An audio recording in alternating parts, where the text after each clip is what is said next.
Hey guys, this is Sana here and I'm a first year medical student going into second year this September. I thought of making a series of videos where I tackle HPAT section by section. I gave HPAT twice and I feel like a lot of people struggle with it and are confused by it, so I thought that this would be a good opportunity for me to give you my tips and my a way of tackling HPAT to you guys. So first of all, I will start with section 1, and section 1 is problem solving and logical reasoning. It has 44 questions and you have the time of 65 minutes to do it. So approximately you have 90 seconds to do one question, which is not that much time to do 44 questions in 65 minutes. And it is very common for people to get stuck for time, and a lot of people do not end up finishing this section, including me, but that's normal. So going on to now the tips for this section. This section is a lot about critical thinking, so it is very important to improve your critical thinking. First of all, for logical reasoning, you will be given at times a long paragraph or at times a very short paragraph, and at the end of that paragraph, after reading it, you will have to maybe come up with assumptions or conclusions, and I think this tip applies to all sections, but it is highly important for section 1 is practice. To improve your logical reasoning and critical thinking, it's important to practice. So get your hands on any kind of past paper or any kind of HPAT material you can. First HPAT material that I think is very good and you should get your hands on is Acer.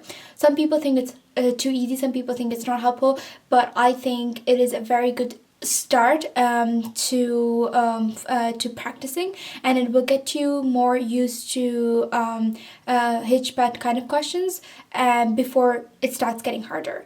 And second, Medentry, it has some free resources online that is it's something that you can use. There's a lot of free blogs on Medentry. I think they're very helpful.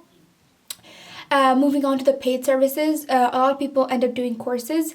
So if you do end up doing a course, then it's important that you do a lot of section 1 questions, because it's the longest section and it is quite heavy in marking.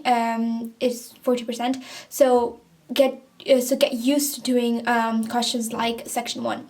My second tip will be to get used to critical thinking and logical reasoning and flaws in argument through learning about them through books or even YouTube videos. So my favorite book was Thinking A to Z by Nigel Warburton, and you can even search it on YouTube, most common fallacies or mistakes, and I think that's a very good start to developing your skills. Problem solving is not that formulaic as logical reasoning, and it really requires practice. So I really highly recommend again to practice and get used to looking at graphs, get used to looking at different kind of ways of measuring, line charts, pie charts, any kind of visual presentation of statistics. Get used to that. Also, if you can revise your probability and statistics, if you have not covered that in maths yet, I would recommend maybe jumping ahead and learning the basics of that, because that is very common in section 1. And my last tip will be to have a question bank. I think it's important for all sections, but it's very crucial for section 1 to have a place where all of your questions, especially your mistakes that you did wrong, and so you can go back to it and learn from your mistakes.